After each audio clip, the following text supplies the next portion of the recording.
Okay, welcome everyone. Thank you so much for coming. This is our Go Solar SI webinar. It's a roundtable discussion, and this is part of the Climate Economy Education Inc.'s All Together Now Southern Illinois campaign. This is going on for the next couple months. April, we're having a bunch of events. This is the first one. We're gonna have a bunch of events next week and the week after that. Hi, Sonia.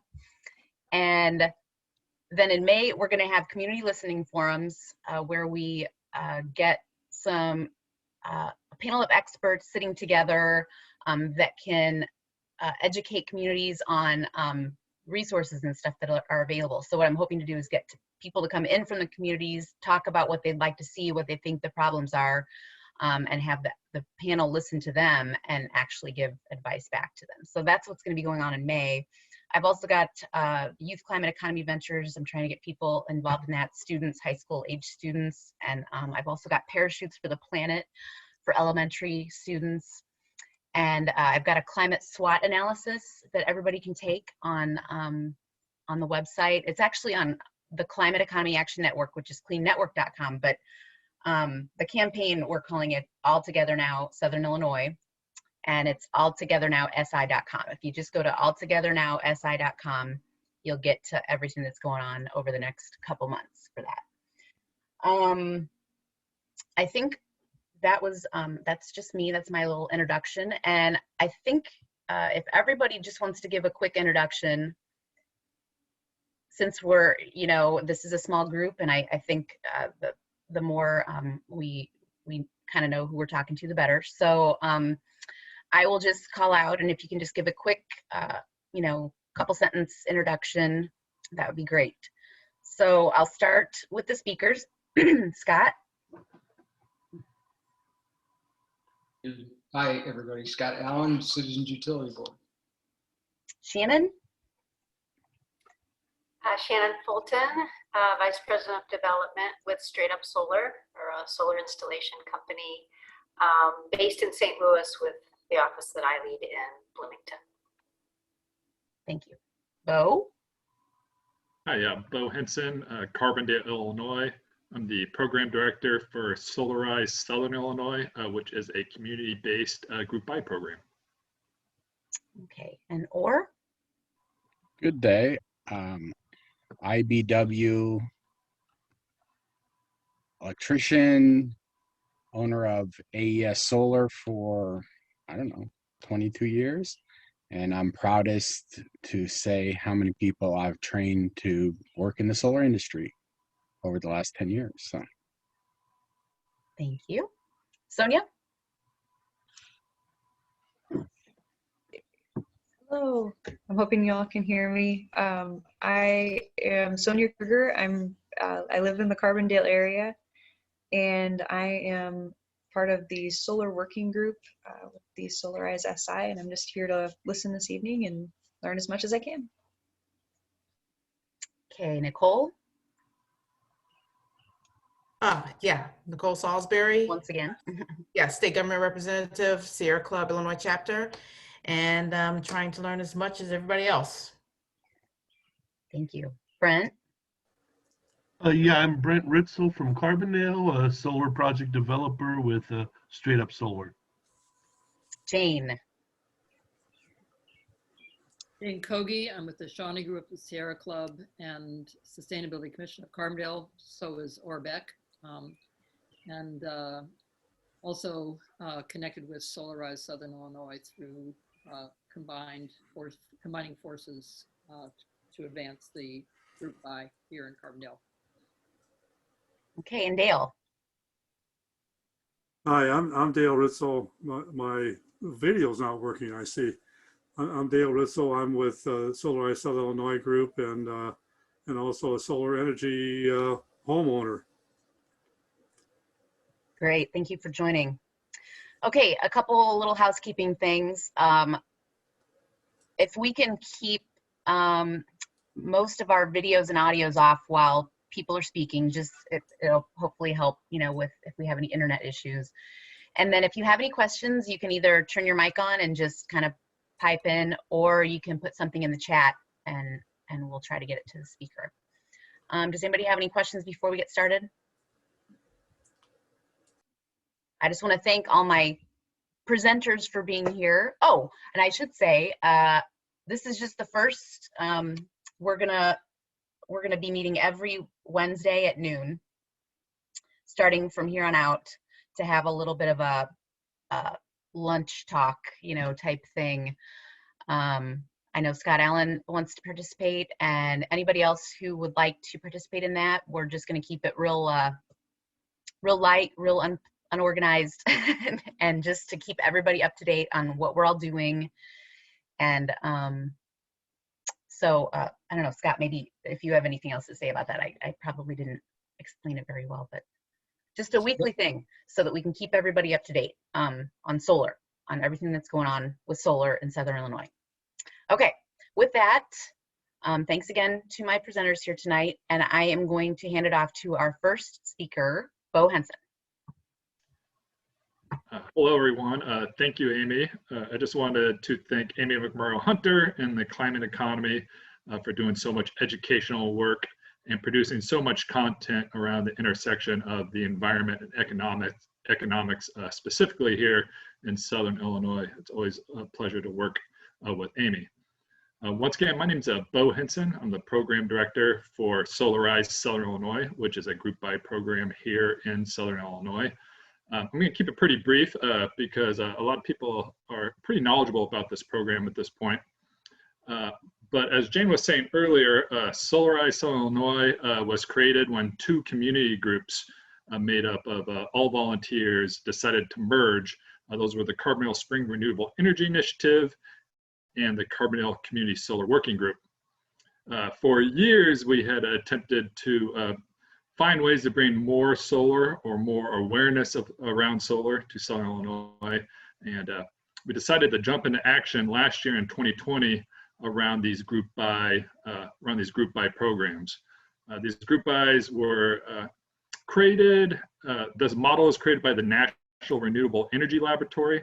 Without getting too much details, basically what we do is we do promotional and educational solar power hours that last about 1 hour that help educate the greater populace around what solar is, how does it work, what do you need to know in order to go solar, how financing works, how state incentives work. Ours was created completely independent of some of the consultant groups that do these group buy programs in the Midwest. And this localized nature has been very advantageous for us. It has allowed us to act independently and also to create spin-offs as well, since we're able to capture a lot of the administration fees that are usually associated with the Solarize or Grow Solar group buy programs. We're able to place that money in certain advantageous and strategic spots. Our 2020 program was our initial program. It was highly successful. We did over 20 units, 316 kilowatts, which is fantastic, a little over $1 million of revenue, and offset about 500,000 tons of CO2. There was a lot of special components inside of our program. As I was saying, this local control allowed us to add some things into our program that are unlike other Solarize programs. This allows specifically, we have produced a low income fund, which takes a certain percentage of the total program revenue in hopes of building solar arrays in low-income households or areas. We also have been working on a workforce development program as well in an attempt to build a worker-owned installation cooperative in Southern Illinois. Some of the challenges that we had in 2020 were quite interesting. COVID being primarily first and foremost. Launching a nonprofit effort that is so parallel to business during COVID was a very interesting experience, to say the least. Some of the components inside of Solarize is really attaching yourself to community groups communication groups, local governments to help you get the word out. We found this to be quite difficult in 2020. Many of our institutions around here were completely overwhelmed. So we decided to use mass communications as a way to combat that. And that resulted in a mixed bag. Some of the advertising returns weren't the best. And one of the great lessons that we learned in 2020 is that the word of mouth in Southern Illinois is still supreme for sure. So we've made a few changes for our 2021 program that we hope addresses that. We also had some challenges around reaching low-income buyers. It was pretty difficult to identify people who might be interested in using our low-income fund. I personally think this has to do with some like micro trends, macro trends, such as like lack of home ownership in its own right, some possible credit barriers. But we also just had problems reaching the communities, the low-income communities we wanted to reach last year, and we hope to address this in 2021. Our workforce program, we did put a stop to it, and we're looking towards 2022 in order to implement that part of it. Quite interestingly, St. Louis's Grow Solar program developed a workforce development program last year that I believe is being implemented this year. And we look forward to seeing how they roll that out so we can learn the lessons that they learn. We're also awaiting, hopefully awaiting, a releasing of some federal funds around workforce development coming out of the Biden administration. So we look forward to that in 2022. Some of the new stuff for 2021, we're going through our RFP, our installer selection process right now, which is going really well. Both responses we got were just of utmost quality, and we were happy to work through that. And we actually plan on announcing our award in the next by the end of this work week. So we look forward to that. We do think the incentives are probably in good shape. The Trump omnibus last year, creating a 26% federal tax credit over the course of 2 years, I personally think is pretty advantageous. To me, that opens up the opportunity to elongate the installation calendar and take away some bureaucracy on that end around the December 31st deadline that usually exists in these programs. We continue to put 1% of our program revenue. We're committing that to low-income buyers. So they'll be added to the revenue, the low-income fund revenue that we produced last year, and we're excited to add to that. And we do have internal confidence around the adjustable block program, the SRECs, whether they come from CJ or Path to 100, or a worst case scenario, a standalone bill. We do hope and expect those SRECs to be there. And the last thing we cover is we're unleashing a word of mouth referrals program in 2021, where we're incentivizing both businesses, community groups, or private citizens to host power hours and refer their friends into their own private power hours, which would result in a $500 referral bonus for the people hosting those 1 hour power hours if anyone ends up going solar. So we do hope incentivizing at a much greater level the word of mouth referrals and using our administrative revenue in that way instead of mass communications and advertising definitely helps spread the word of solar in Southern Illinois. And with that, that's all I got. Happy to answer some questions, and thank you again, Amy and everyone here. Thank you both for that update. Does anybody have any questions at the moment?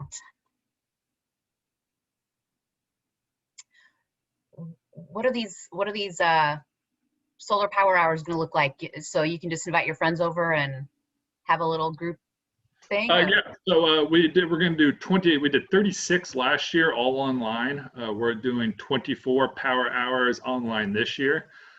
Those are either going to be open to the public or privately sponsored by an individual or a group.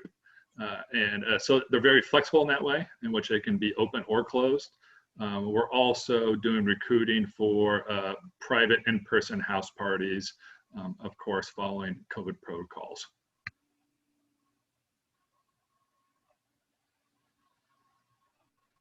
Okay, we did have a couple of people that have joined us since we started, and we did go ahead and get started. So we've all done introductions and stuff. And did you guys want to say a quick word about who you are and what your interest in solar is, or why you're here? Or so that would be Jay Cup. You were one of our guys. Do you want to say anything?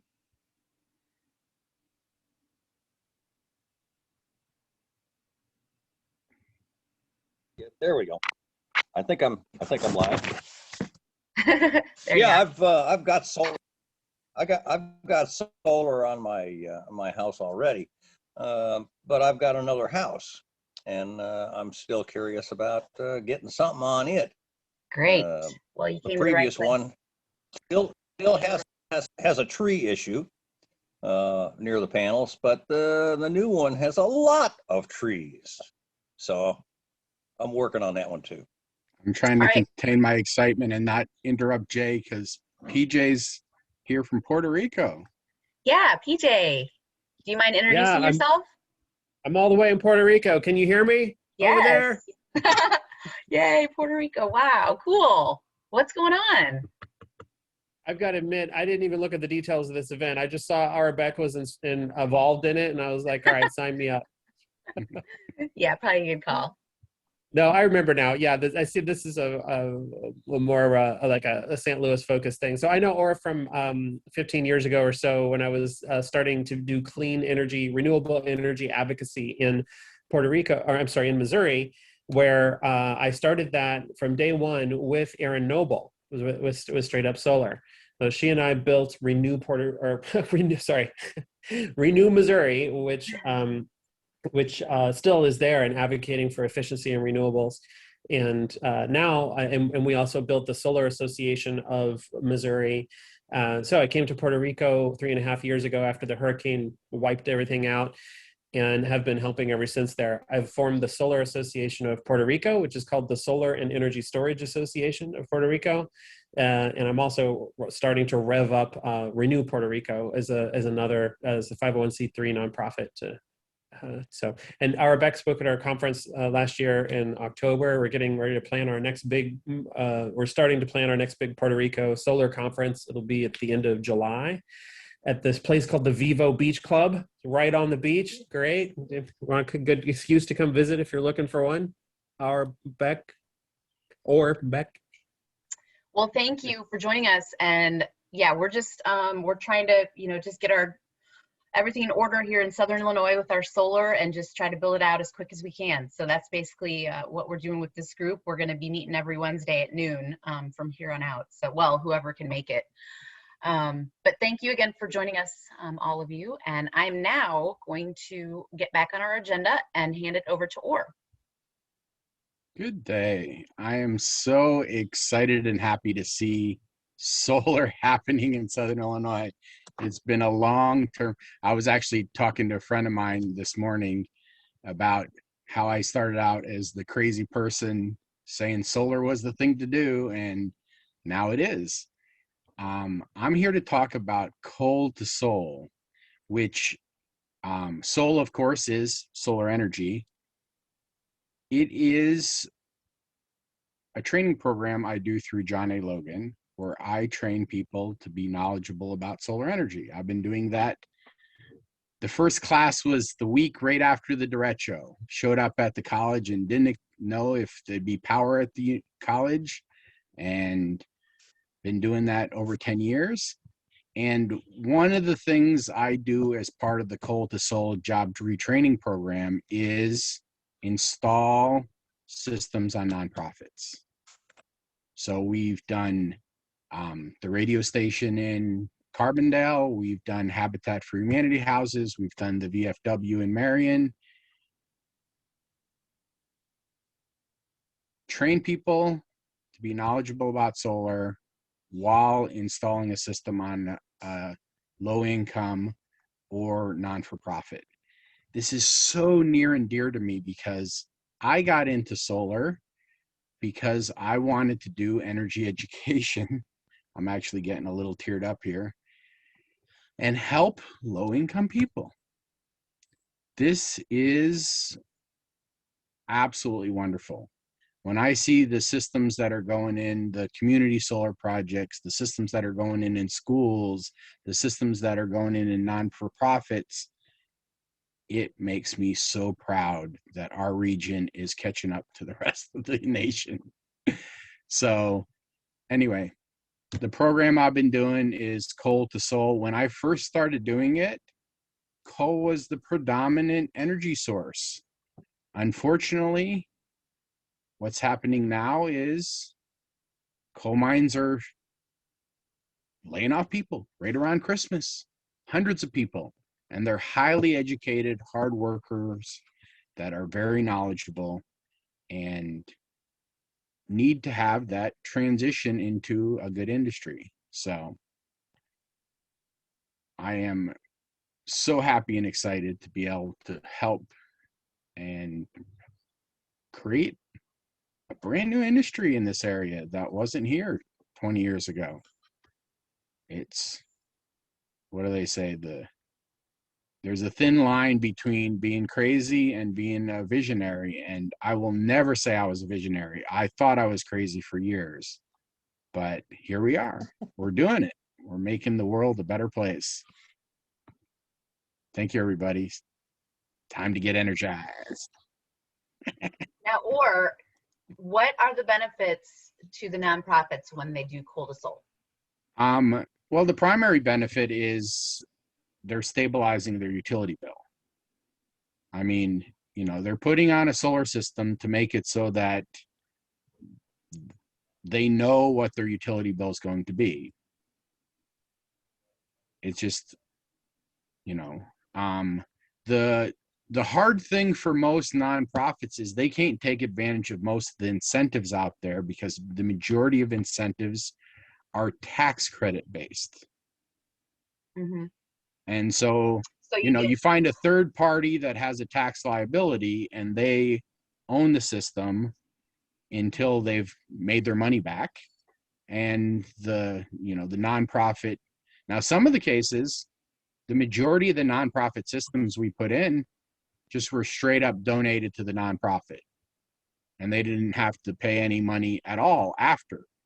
But the bigger systems, you know, the investor wants to have a return on investment. So they put in a system that they own it, they get the tax credits, they get the incentives, and the non-for-profit gets a lower utility bill. And then once the investor has their system paid off, they donate it to the nonprofit and they continue to get, you know, years and years and years of lower utility bills.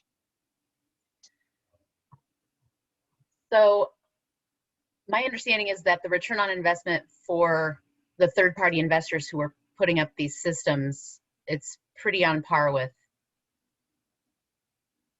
traditional investments. Would that be a safe thing to say? Low risk it matters the investments? system size. I mean, the larger the system, the quicker the payback is, honestly, because you know, the economy of scale. And so there are specific funds to fund nonprofit solar systems. And they are investors like me and, you know, some people in Rotary who are not caring so much about the very fast return, but want to help. And so it might be a little longer return for a very small nonprofit versus a very large one. But there are definitely investors who want to do it. So. Okay, and then this is something we've been trying to get together, some educational programs. Well, I mean, it's always hard to walk up to someone and say, hey, you want a free solar system? People don't respect free.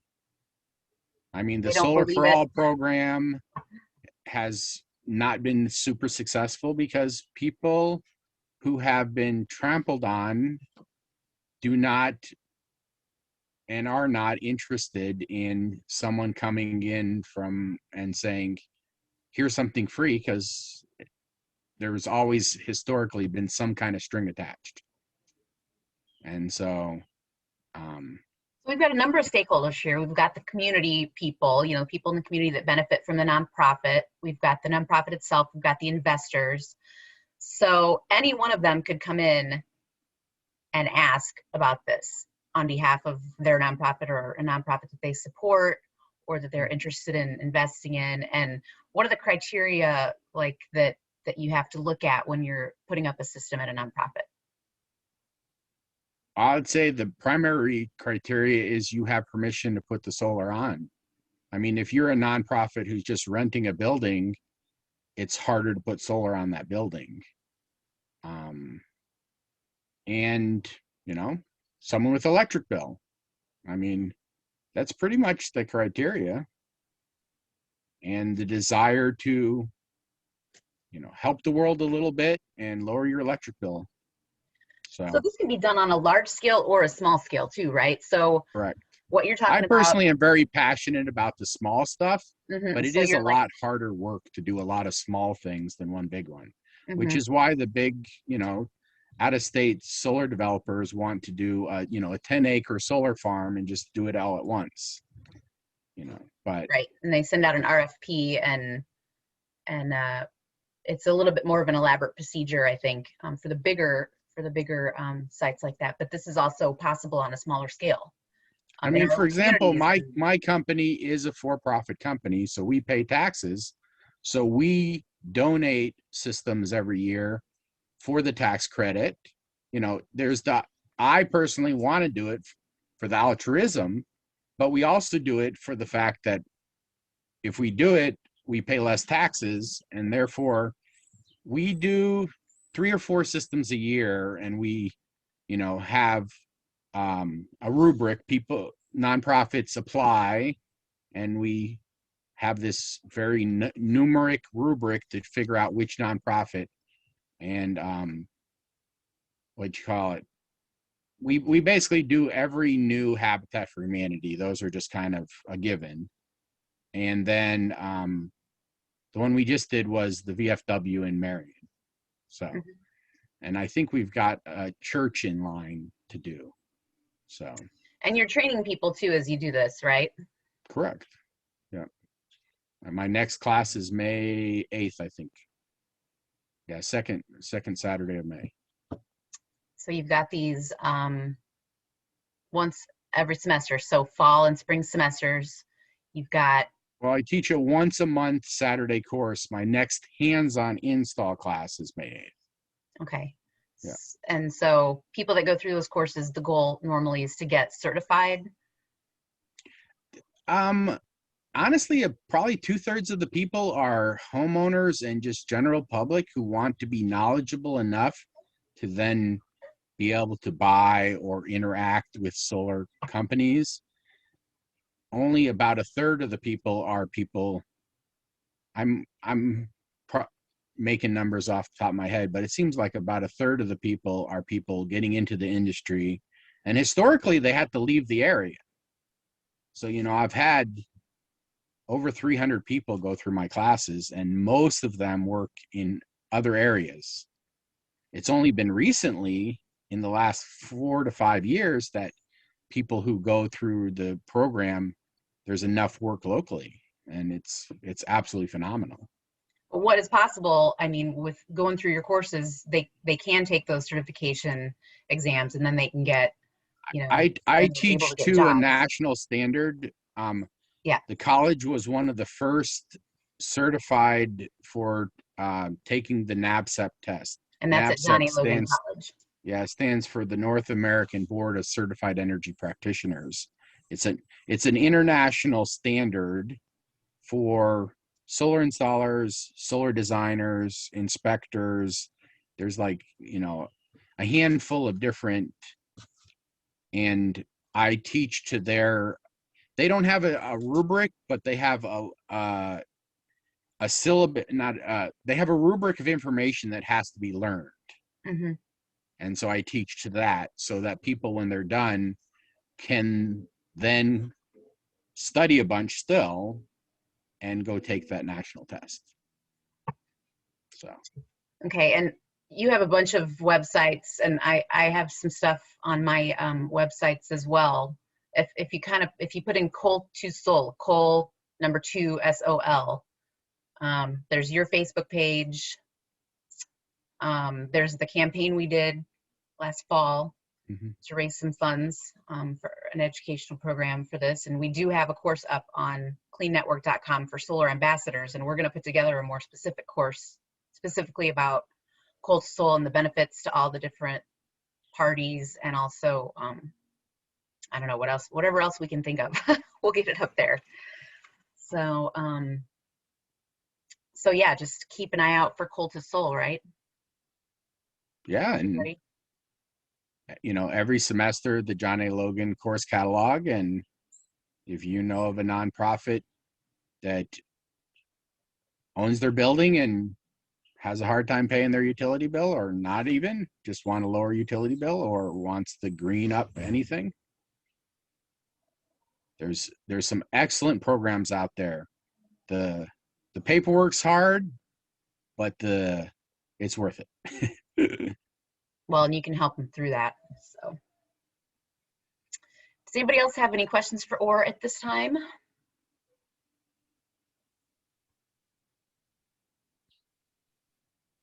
I'm just curious if any of the systems that you're installing there are, if any of the churches or nonprofits are having battery storage as part of it, or if it's all PV only systems going in there these days.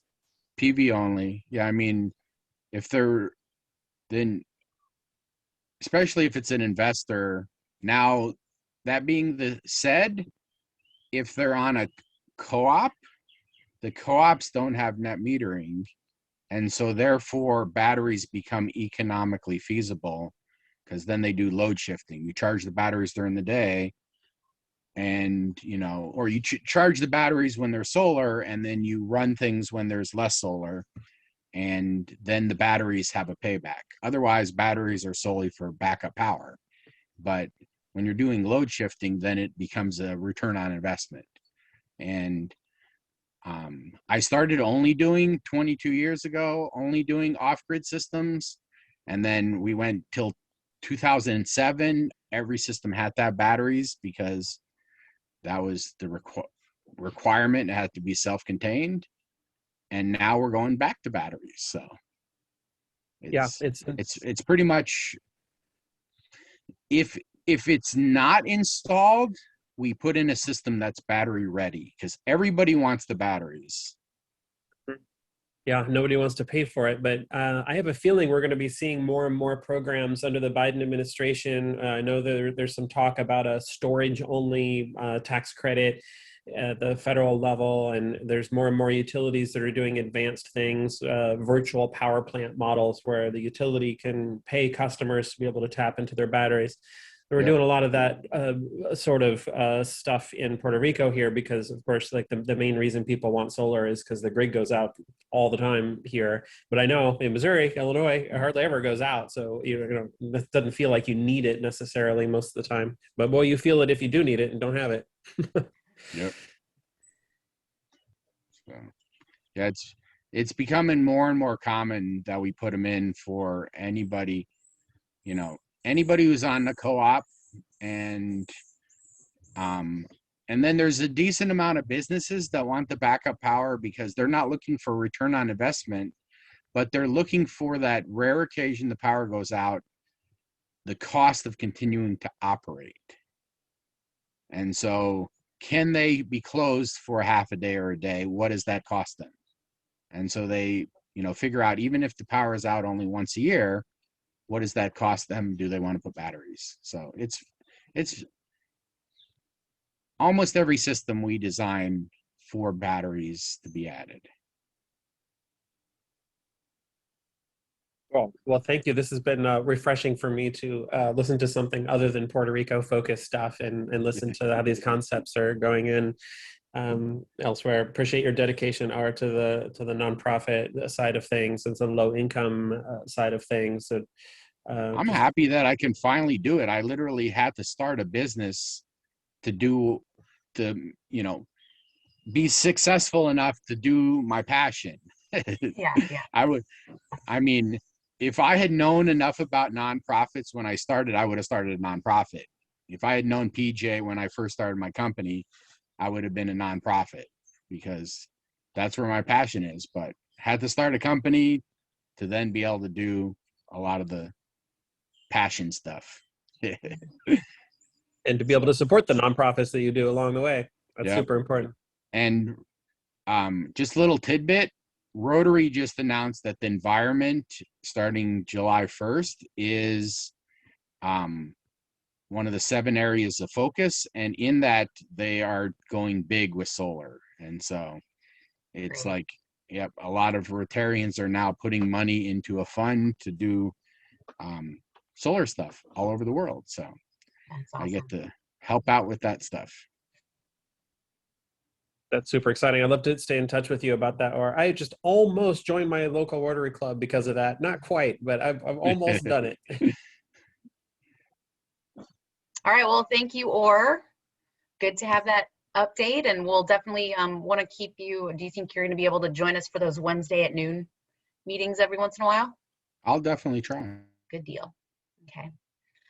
We did have someone new join us, Kenneth Clem. I didn't know if you wanted to say hello and say hi to the group. We all did that already. You missed it, but if you want to say hi real quick, you're welcome to. Yeah, I'd love to. It's nice to be here. It's good to see people, being more active and everything. And I just hopped in. I try to stay up with the industry as much as I can. Done a little bit of everything throughout the years, been in the industry on and off about 12 years. So have a background in wind and solar, and just trying to see what's going on everywhere, and definitely here with the COVID craziness that's been going the last year. We haven't had conferences, and everything's been moving more virtual, which I wouldn't say I'm a fan of moving forward. I'd like to get some more in person, but it definitely makes me expand my horizon as far as being more involved in these virtual conferences. And it is better because I can attend and be different places much more, not having to worry about the travel. And where are you located? I'm currently in Austin, Texas. I'm actually from Missouri. I've met with PJ before, back years ago, back in Missouri, and then moved down here. I work with Roof Tech. I don't know if you guys are familiar with that, but I work for a manufacturer now. So I had a business in Missouri. I did everything from off-grid to wind turbines to I built the job out in Nixa for MC Power. It was the largest one in Missouri at the time. Built a few utility scale jobs, and now working for a manufacturer, which I can say is a little bit less of a headache than managing all those laborers, but still rewarding. I feel like I get to go and share my experience with people, and I get to help out business owners, and kind of like what I heard you guys saying earlier about the charity work and stuff. I got into this originally because it was a passion. I grew up on a farm, and I knew how to do just about everything but create energy, and I knew I was going to need energy for the rest of my life, and so that's the reason why I got into it. And as we all know, trying to help people in business, it doesn't always go well whenever you're trying to give everybody the good deal, and sometimes you end up shooting yourself in the foot by doing that. But the nonprofit side is very interesting to me, and it's really awesome to see everybody grow, and it's awesome to see the people that in the industry. There's a lot of people who really care, and it's awesome to see those people. So did you have any good learning experiences during the recent snowstorm and blackout and everything down there? Yeah, I learned that I felt like an idiot for not being more prepared. I'm still somewhat of a nomad, so I'm bouncing around, but anybody, in the circumstance, luckily I'm one of the lower percentage of truck owners in Texas that has 4-wheel drive. So I was able to still drive around and get to places I need to. And we were without power and water for about 4 days. But I still rent I'm looking to purchase, which the Austin area, I don't really recommend too many people looking at those prices these days.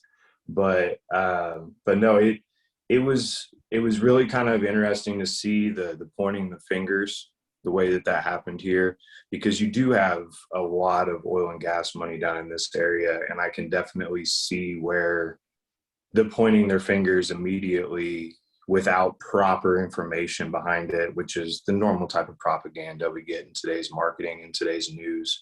You know, there's always some sort of money or something behind it.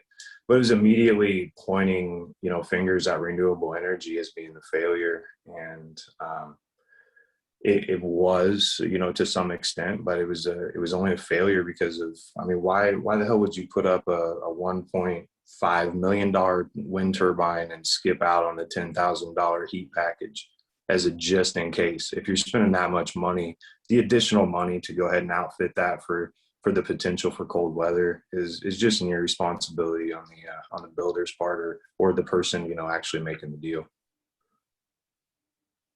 Okay, well, thank you for joining us. Yeah, thanks for having me. Yeah, good to see you, and I'm glad to see you're doing big things. You've done a lot of stuff. Yeah, come visit in Puerto Rico anytime. I'll give you guys the pointers. Yeah, PJ, I would love to. You guys, maybe I'll be calling you for the next educational seminar, huh? But yeah, I'm happy to help if there's any value we can add, then you can always get in touch with me through our. Great, thanks. All right, well, I'm going to hand it off to our next panelist here, Shannon Fulton of Straight Up Solar. Thanks, Amy. I'm going to share my screen.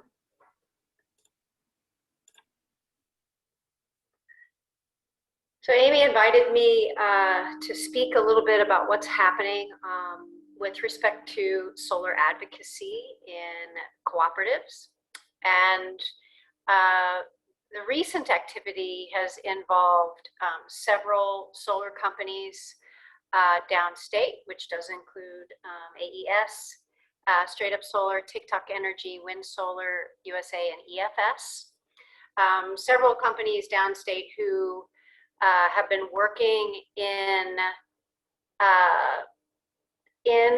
co-op territories with customers for quite a long time, and we've been noticing, not just in the co-op territories that we work in, but in many co-ops, the policies around solar, individuals owning solar, parallel generation assets, solar assets, have been degrading over time, and quite a lot in the last year, I would say, in particular. And so we recognize that in order to make change, the advocacy needs to happen through the member owners in the cooperatives. And that is what has prompted us to sort of come together to provide a support system and resources to member owners who want to become more involved with improving the solar policies in their co-op. And the reasons, I explained a few of the reasons, you know, the degrading policies, but the other things that are fact that create this need to support member owners in cooperative territories include the fact that, you know, solar technology is simple, it's more affordable than ever, it's a long-lasting asset. More and more people are interested in renewable energy in general. And folks want to be able to reduce and control their energy costs. And with the increased opportunity for individuals to purchase storage, battery backup, as the costs continue to come down, that's another reason why this is going to become, or having favorable policies in cooperatives are even more important. Cost, as anyone knows who buys energy or who exists in a cooperative service territory, you recognize that your energy costs are higher than your neighbors who may take, you know, supply from Amarin, for example, much higher. So individuals in cooperative territories are much more motivated to look for for a way to reduce their energy costs. And so, you know, battery-based systems are growing. They will continue to grow. People will begin buying electric vehicles. So this is becoming, you know, more and more important for people to have a voice and to use it in their cooperatives. So what we came together and thought that, you know, yes, we want this to be a win-win, but we also think that the cooperative can win as well. There is such incredible opportunity for cooperatives to begin to adopt a more renewable energy friendly future. So we're going to speak a little bit about electric co-ops and the concepts that govern them. And, you know, as I live in an electric co-op, I'm up in Corn Belt Energy Co-op in Bloomington. I live in El Paso, just out in the country, north of Bloomington Normal. And so I'm a member owner, right? Individuals who live in these co-op service territories own the co-op. They're owned by, the co-op is owned by its members, and the members are also consumers. And also a cooperative is a nonprofit. It operates on a nonprofit cost of service basis. And according to 7 governing principles for a cooperative, not just electric co-ops, but these are the recognized 7 principles that govern cooperative entities, whether it's a worker co-op or other types of co-ops. The electric co-op is bound to operate within these 7 principles as well. And what the good news is, the adoption of renewable energy and the adoption of friendlier renewable energy policies is well aligned with these principles, many of these principles. And that last point there, the last part of that last bullet, relates to the fact that these principles really are designed to put the needs of their members first.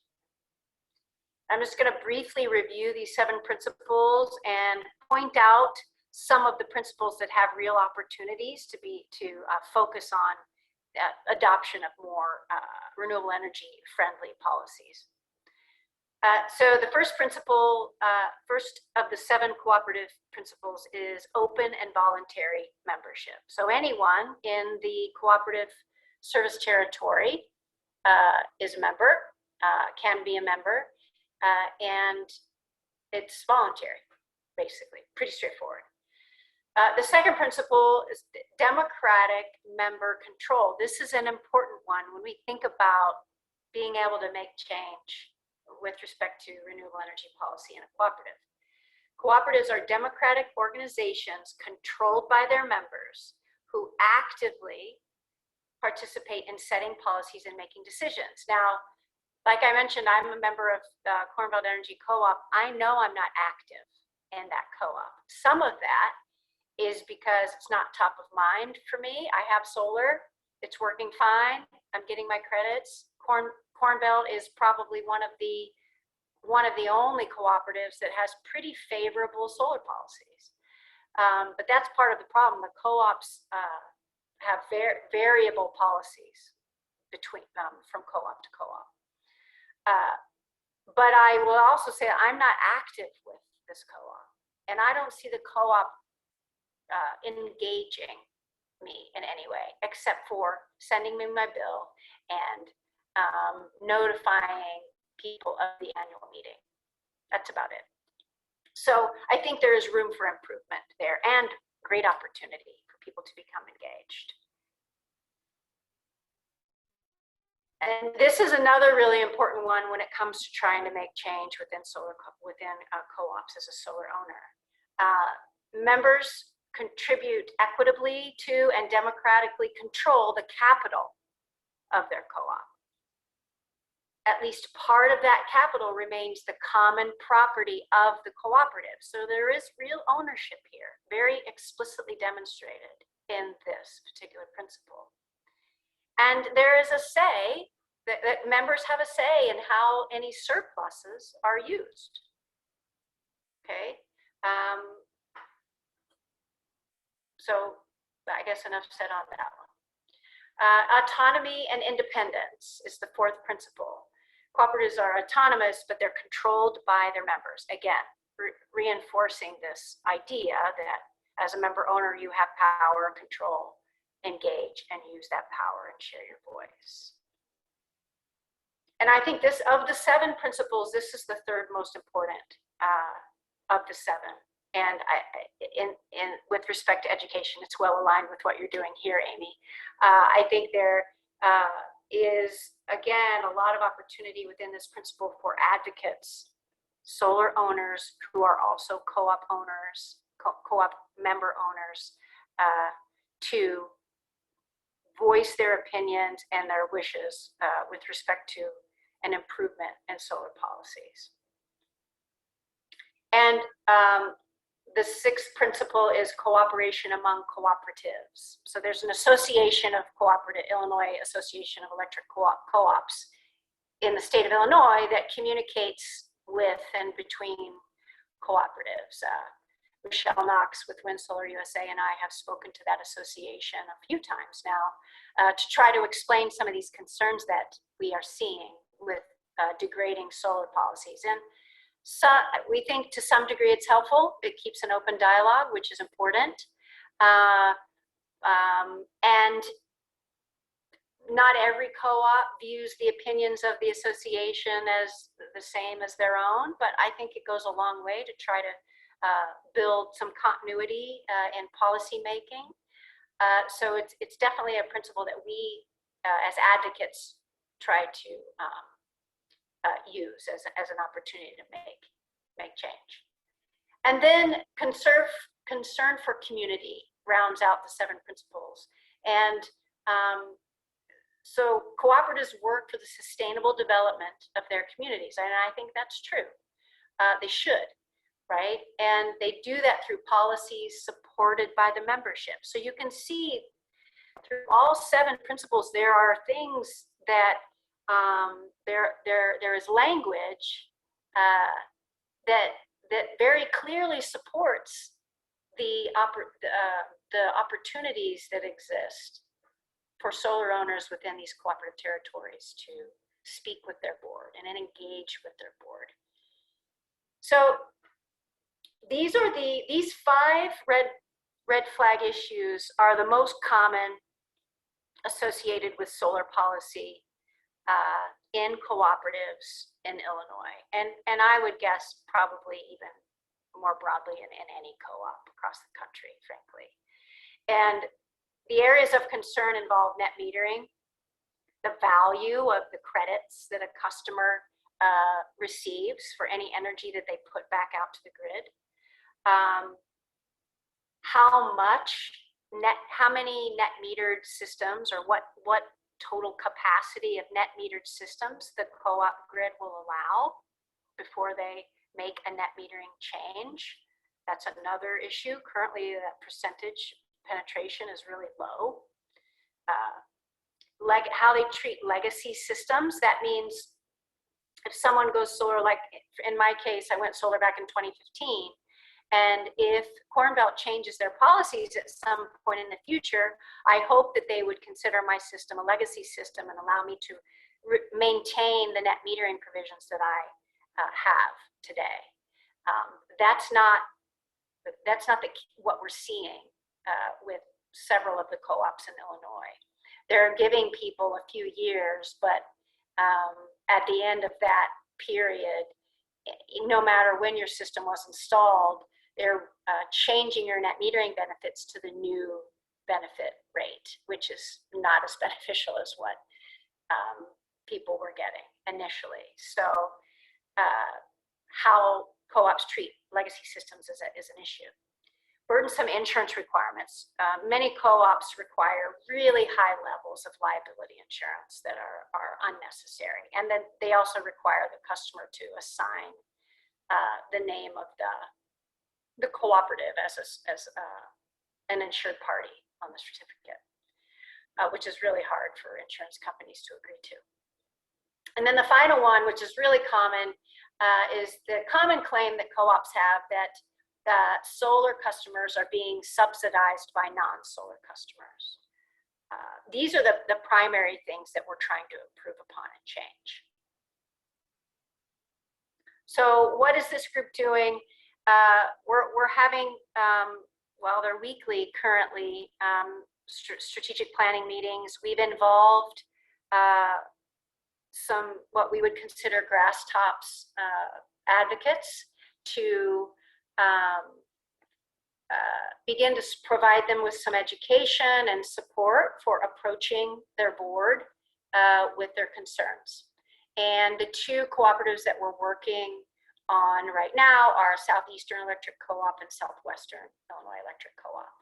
These seem to be the two cooperatives in downstate that have policies that are really poor when it comes to support for more renewable energy in their service territories. And we hope that the boards, we're in the midst of pulling these groups together and providing more education.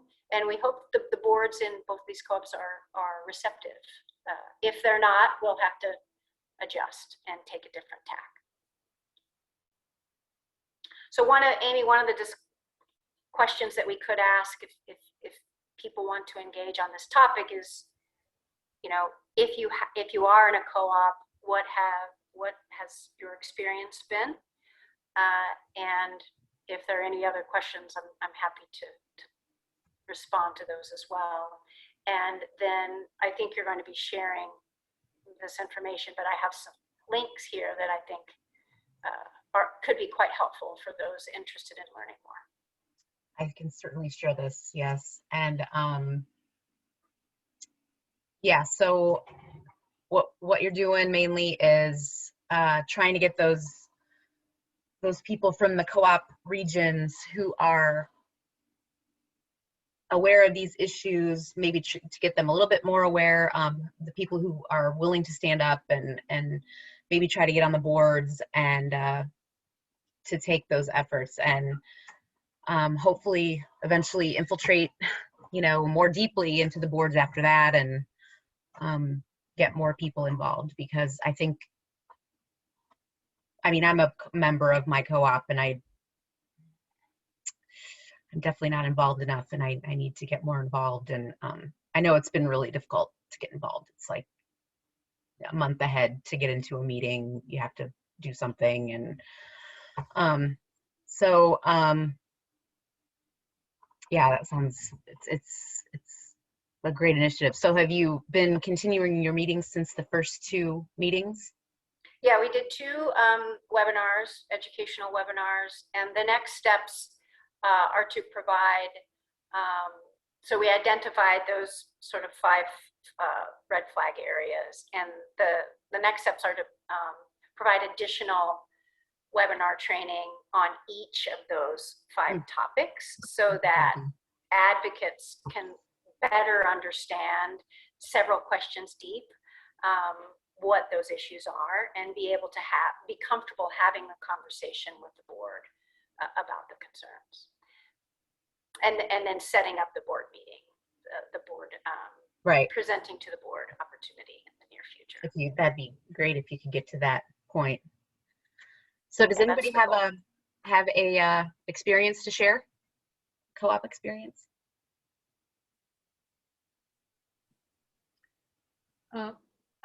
This is Jane Kogi. I'm not a co-op member, but in talking with people, when we were trying to do the community solar working group, so many people who are in co-ops were saying their co-ops are so top down, they won't let anybody, you know, get on the board. There's a lot of hurdles. Amy, you seem to be indicating that.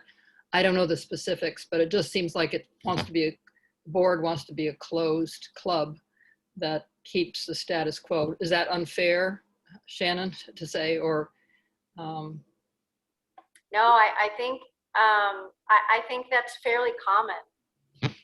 They're rarely challenged. You know, I think the board is so rarely challenged that when someone shows interest, it's almost like they don't know how to deal with it. And I'm using the word they it doesn't represent like all of the co-ops in the state because I don't have direct experience there, but in the few instances, the stories from people that we've talked with, I think that's pretty common.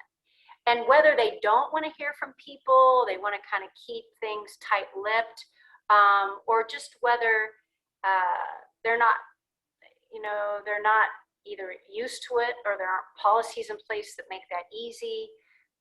It's hard to really discern. And I think we're beginning to just fully understand what that process is going to look like. Because that's like our goal, right? Is to get people comfortable enough that they want to head down that road. And we're going to learn along with them what the challenges are. No, it's great you're doing that work with Kim. Am I right? That's her. I'm remembering her name. The downstate caucus person, Michelle Knox. Sorry, Michelle Knox. Yeah. No, sounds like you're asking questions. So that's good. Well, I think what cooperatives mean by member is you come to the annual party or something. I don't know. That's kind of what they want you to do, and that's enough. I shouldn't bash. I mean, it's not. I just feel like they're not used to people being, wanting to be involved, and that's right. And there may not be that many issues other than price, outages, right? That people really ever talk about. And I think besides all of the things that I just mentioned, I think there are so many positive opportunities that can be brought forward to the board. It doesn't have to be adversarial. It can be, hey, we've got these really great ideas. Do you want to hear them? Those conversations I don't believe are happening either. And we're hoping that, this can be a mix of, hey, these are some of our concerns, but like, look at the wealth of opportunities that are also before you. Absolutely. All right, look forward to hearing more about that at our Wednesday meetings. You think you'll be able to make any of those Wednesday noon? I will certainly try. I would love to be involved. Putting everybody on the spot here today. Sorry about that. All right, any last questions for Shannon? I was going to tell Shannon, this is Dale Ritzel, that Shannon, I'd like to learn more about what you're trying to do. I tried to get on the board of Egyptian Electric a few years ago, and unfortunately, I wasn't the person they picked. So I'd like to, because it's kind of confusing, the information they're giving you as they've made this change. You're wondering whether they're cutting out net metering or whether it's still there, but they're using different terms. We used to have a delivery charge, and now it's called availability charge. But plus they put another amount of money in there for a delivery charge. So it's the type of thing that I think a lot of us would like to get better educated as to what some of these terms mean. Absolutely. And I'm willing to learn more. Great. That's really great. We'll definitely add you into the group. What a wonderful education opportunity that they don't take advantage of. It's like how to read your energy bill. What do these charges mean? They could really cut down on the number of upset people if they would just like open book it, right? Like teach people what these charges are for. Transparency goes a long way, and I think they're afraid of that in some ways. So we'll see where this goes. I'm really hoping that it's triple win for people, really. All right, thank you so much, Shannon. And we will go ahead and go to our last panelist this evening, Scott Allen. He's going to talk to us about the Clean Energy Jobs Act. Hello, everybody. And I also have slides, so I will share my screen. If I can figure out how to do that. I've only done Zoom for a year now. Bear with me. And there you are. There we go. So yeah, I'm Scott Allen, work for the Citizens Utility Board, and this talks a little bit about who CUB is, and as interesting as it would be for me to weigh in on the muni and co-op discussion, I am sort of prevented from doing that by statute, but I will say that I agree in spirit with what everybody has been talking about there, and very much like to see more programs available to muni and co-op customers, and to more education opportunities, and more access to solar and renewables. I know that that's kind of a tough road for those people. So I'll get right on with it. CUB is a member of the Illinois Clean Jobs Coalition, and the Illinois Clean Jobs Coalition came up with, in 2016, the Future Energy Jobs Act, and now we are here to follow up with the Clean Energy Jobs Act. And just to give a little bit of background on, do we need more legislation? Why? This is a quick look at some of the more important pieces of legislation that have affected energy in the last 20 plus years, and kind of tells us how we got to where we are today. So split generation under the Utility Rate Relief Act. Ameren and ComEd got rid of their generation, and now they just distribute electricity, froze supply rates for 10 years. That was all brought on by the fact that electricity rates were getting really out of hand. So the General Assembly decided to do something about that. In 2007, created the Illinois Power Agency. The job of the IPA was to procure electricity for those customers. So now that Ameren and ComEd can't generate electricity anymore, you still have to have electricity if you're a customer. So you can either go out and buy it on the market from an alternative retail electric supplier, or your utility, Ameren or ComEd, will still deliver that. They just don't make a profit off of it anymore, because the IPA procures that, the utility passes it through to the customer. But it also created the Energy Efficiency Portfolio Standard and the Renewable Portfolio Standard and net metering. Not a whole lot was done. Nothing exciting happened immediately after this act was created.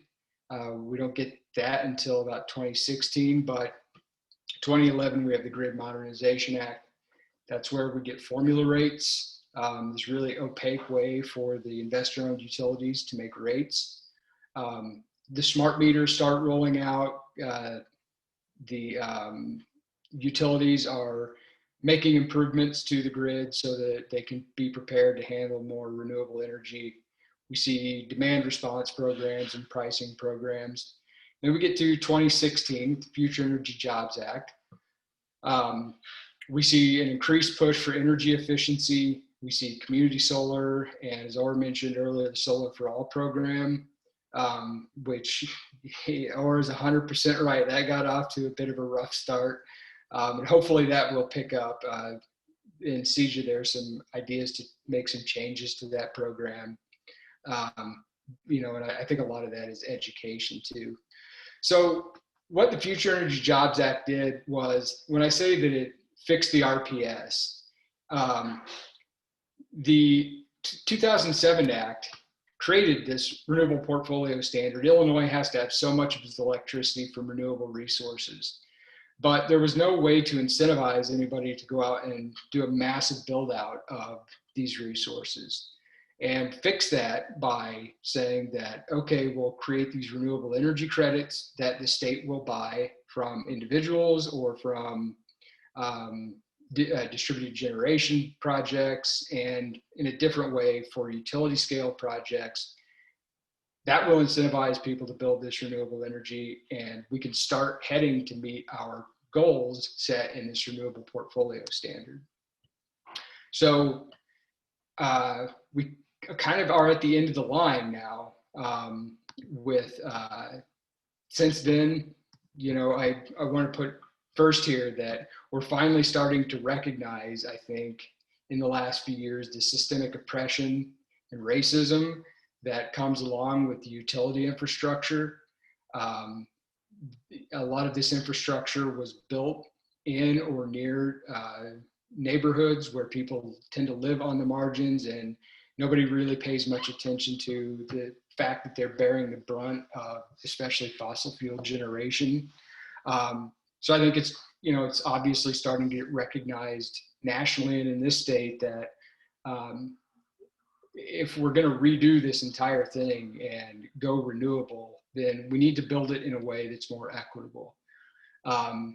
Another problem is that money has run out for the adjustable block program, which is the program through which those funds to buy solar renewable energy credits from people. And I'm sure that Orr and Shannon can tell you the headache that that's caused. That so much is up in the air that these programs have run out of money, but the demand for solar has definitely not gone away. The incentive has. Utilities through that formula rate making process rake in huge profits. We just saw the corruption with ComEd over the last year or so. Climate change is still a problem. Our grid is still not capable of handling, even deep penetration of renewable energy right now, never mind 100%. But the technology and the prices, all of those things are, in fact, the way that I kind of look at it is that the technology and the pricing has kind of gotten ahead of the tipping point, and we're all the way back here, kind of just waiting for some policy to be passed so that we can even catch up to where the technology and to where the modeling is now. So to that point, I look at this, not unique to me, but the policy drives the change that just like we saw in Texas, these unregulated markets create dangerous situations and they cost people's lives to save some money. We don't have a lot of transparency, and or mentioned, we've heard a couple of times that coal and fossil fuels are on their way out. Those generators tend to just pack up and leave with no safety net for the communities. They take their tax base away. They don't have to give a lot of notice. And there's really no obligation for them to provide for the community unless they want something out of it. I think we've seen a little bit of that with Vistra as they're closing their plants. So what is the Clean Energy Jobs Act? There are 4 pillars. It's a huge bill, but there are 4 mainstays of the bill. That's jobs and equity, 100% by 2050, remove the equivalent of 1 million gas and diesel vehicles, and carbon-free by 2030. We'll talk a little bit about that. I'm not going to read through all of this, just leave it up there for a minute, but the equitable jobs, clean jobs, diverse workforce is, I would say, at the heart of what the Clean Energy Jobs Act is about. It's this vision to create workforce hubs across the state, particularly in communities that have been left behind and made to benefit former energy communities. So if you had a coal plant and it left, these hubs are meant to be there to provide support, especially getting into another career to go out and do what Orr and Shannon do, to get trained to do that sort of thing. It also focuses on not just individual workers, but contractors, and particularly Black, Indigenous, and people of color, BIPOC contractors, so that they can get a start in this industry. We know that they lack access to capital and lack access to supply chains to be able to take on these huge, large distributed generation projects. So we propose to give money to those programs and carve out a piece of the renewable energy credits in the adjustable block program so that they can access that, provide them training. And I'll point out too that Nicole on this call was key in getting this put into the bill. She worked very hard and brought a lot of people together, and especially from the Department of Corrections, to make sure that returning residents were also considered here. And so I think that's a wonderful part of the bill for sure. So I thank you for your work on that, Nicole. Thank you. And just to say also, everybody wants to know how it's funded. When this bill first started coming together, a bunch of us went around the state and held these listening sessions, and it was pretty overwhelming, the responses that the people who caused this mess, all this pollution, they should pay for it. So all of the workforce programs and the benefits to help former energy communities are paid for by a fee on pollution. It's not a fee that's meant to drive the closure of these plants. These plants are being driven to closure by market forces. But until that happens, to collect a fee from them as they continue to pollute. Only until 2030 though, because after 2030, we don't want to see any more fossil fuels. And there's also a 6% coal severance fee. Illinois is one of the only states that doesn't charge or put a fee on the extraction of coal. So, we should have done that years ago, but I suppose if people are still going to be taking it out of the ground, at least for now, then they should be paying for that. But hopefully that market goes away as well.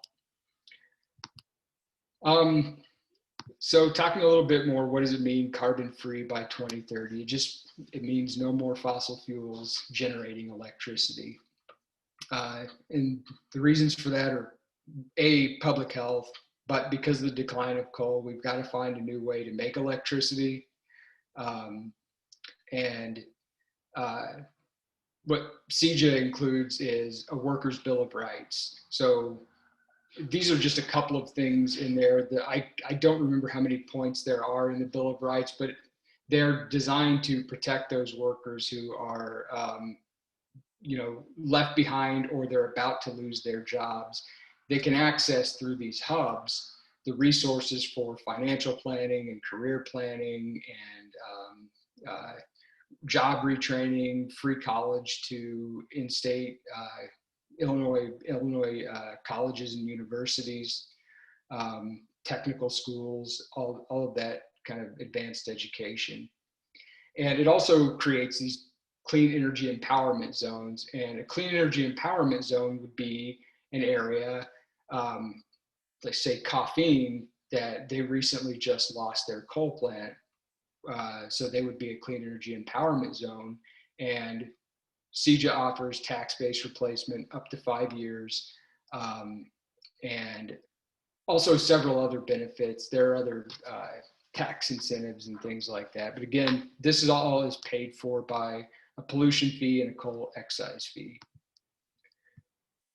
So renewable development, here's how CJA sees to get to 100% by 2050. And I don't have the kind of expertise that and Shannon do. That's not where my expertise is, but I do pay attention to a lot of the research that comes out on this, and I read a lot of the studies that come out on decarbonizing the grid and building the future grid. And it's becoming more and more widely accepted that decarbonizing, deep decarbonization of the grid is possible much sooner than was believed 10 or 15 years ago. So I don't think that these targets are kind of out of line with where with what the data shows us. So yeah, you can see these new targets and what it would require to build to get there. But CJA also, as we move toward 100% renewable, we'd also like to make some changes to the way that the procurement process works through for those SRECs, and I think one of the things, kind of one of the unintended or unexpected consequences of the Future Energy Jobs Act with community solar was that it's really not very community based. These up to 2 megawatt arrays are, you know, they're built out in ag land and kind of in the middle of nowhere. And, you know, it's not like I subscribe to that project. This is a project that I'm subscribed to is, I think, somewhere down near all of you. I'm up here in Urbana, even though Urbana does have a Solar for All community solar site.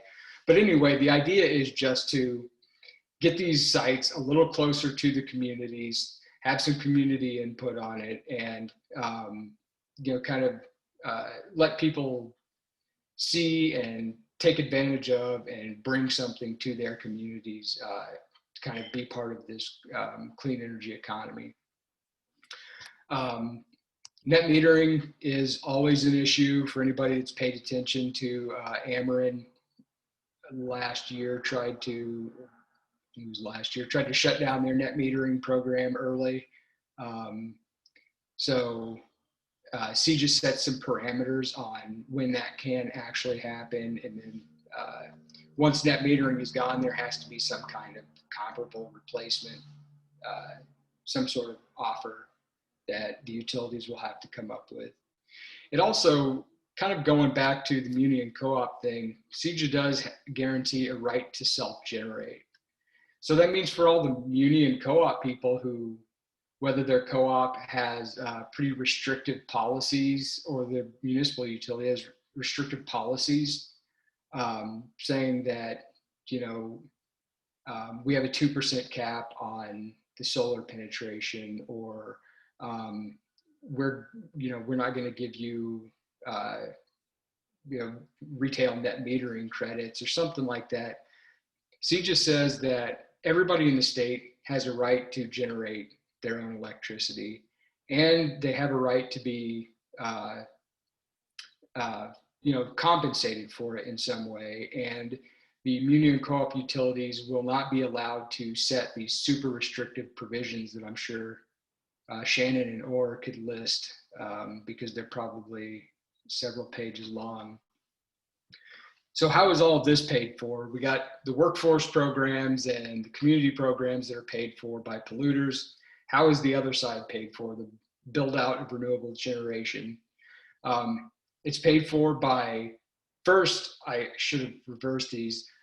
The first is capacity market reform. I won't get too far into that because it's kind of maddening to go into that, but the PJM grid, the grid operator for the northern part of the state, they had this capacity auction where people up there have to over purchase. They buy about 15% more capacity than they need for that part of the state. So CJIS says we need to pull out of this capacity auction, and the Illinois Power Agency will determine how much capacity Northern Illinois needs. We won't pay, I think, a little over $1.5 billion it would save. And instead, the way that those capacity auctions are set up, they're set up to funnel money to fossil fuel.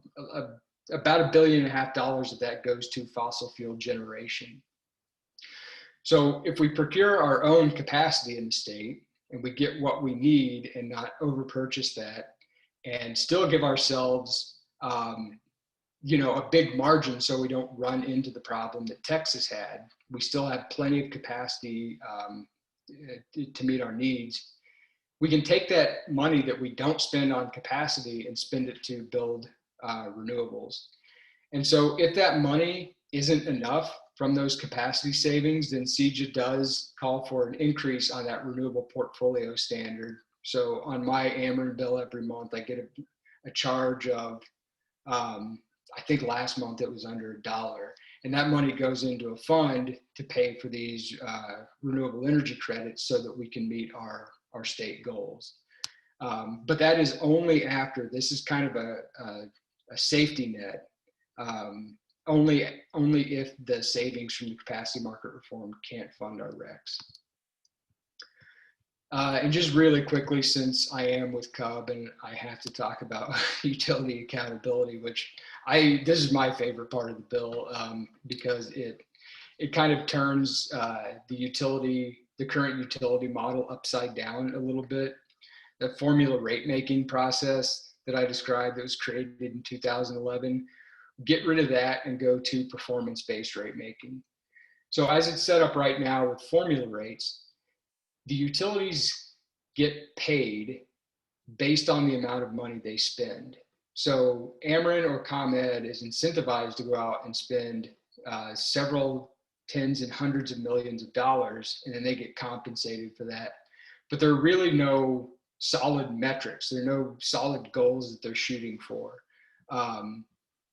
And what CEJA would do is say that we have this multi-year rate case where Ameren and ComEd are given targets, given energy efficiency targets, given grid modernization targets, and if they meet those, then they get paid.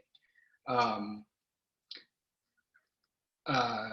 it also includes this integrated grid planning process, so that there's more even community input, but stakeholder input on, as Ameren and ComEd are building their grids to handle all of this renewable energy, there's just a check on them from experts, some outside experts, to say that, hey, this doesn't look right, or why are you spending this money here when clearly we need the money there? And finally, investing in the staff at the Illinois Commerce Commission. The Commerce Commission, they do good work, but they do not have the staffing capacity to regulate the utilities in the way that we need them to be regulated. And that's it. That's all I've got. Just a couple of, I guess, just a couple of tips here. Like, what can we do? Be informed. Reach out. Pay attention to where messaging comes from. Everybody that has a bill out there right now is getting in touch with people, and I'm not saying which bill you should support or not, if it hasn't been obvious already, but just know where your information is coming from. And also, especially to the people in the munis and co-ops, get in touch with your decision makers and exert your power. Thank you, Scott. Awesome. Very informative. I know we're a little past 6, but we did start a couple minutes late. So I'm going to keep it open for a couple more minutes for anybody that can still hang around, because I know I'd like to ask Scott at least one question myself, and I don't want to hog all the questions. So Scott, could you maybe talk about how CEJA differs from the other bills that are out there? Just very quickly, in a nutshell. Yeah, so I think, well, certainly from Ameren's bill, and I guess from all, it's, again, CEJA it's a huge bill, and it keeps equity at the top. It prioritizes especially people of color, and it prioritizes the communities that have been left behind, and prioritizes getting everybody part of the green economy. And not a lot of other bills are taking that on. The bills proposed by the utilities themselves certainly don't want to do that. So I think that's the main takeaway, is that those 4 pillars I described are at the heart of CEJA. Well, and maybe you could say something briefly, Scott, about the listen, lead, share. That's the only bill I know of that was built from over 100 listen, lead, share sessions across to find out what people wanted in the bill. Yeah. Yeah. Yeah, Jane, I think you took part in some of those yourself. And that was, the idea was that starting in about 2017, immediately went to work on a follow-up to the Future Energy Jobs Act. And it's like, what needs to go in this bill? Well, for some of it, we need to get input from the people. So we did set out on a 2-year tour around the state, held hundreds of these listening sessions and just kind of broke down what our vision is for this bill and what's important to communities. And because every community is different. You know, Carbondale is different than Bloomington. They have different needs than Bloomington. So it was really insightful, you know, just to get around the state and hear people's thoughts on all of this. Any other questions for Scott right at the moment? He'll be at our Wednesday meetings, Wednesday at noon. He's in. You don't deal with what do you call it, the political environment much, do you? I was just wondering how it compares to, let's say, 10 years ago. I think one of the main differences from even 1 year ago, never mind 10 years ago, but I think that ComEd scandal, the judgment against ComEd really changed things. And, you know, yes, the utilities still have a great deal of influence in Springfield, but, you know, that political scandal with Speaker Madigan and ComEd really kind of shook our legislators and especially our governor to say that, you know, the days of the utilities kind of making the utility policy are over. So I think that's probably the most significant change that's happened. Is who knows if we could even be talking about some of this stuff if an end hadn't come to that. Any other questions?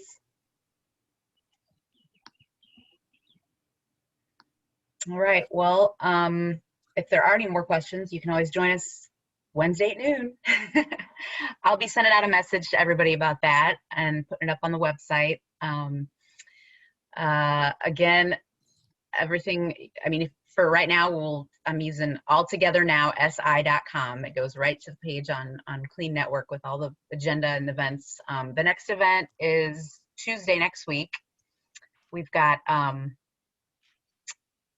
a lunch and learn on hydroponics for urban gardening, and then a whole panel discussion just like this one Tuesday night on local food and farms. We got a bunch of great people for that. It's gonna be awesome. And then we've got Regen Villages on Wednesday, Tim Michaels on energy efficiency and renewable energy on Friday, and then the following week after that we have biochar in our local carbon network. So this is going to be a fun week ahead of us, and I just want to thank again all my panelists for coming tonight and informing everybody about what's going on. Orr and Shannon and Bo and Scott and all my attendees, thank you so much for hanging out with us tonight, and we hope to see you again at the Wednesday noon sessions. And unless anybody else has anything to say, I will wrap it up. Have a good evening, everybody. Thank you. You too. Stay. Thank you, everyone.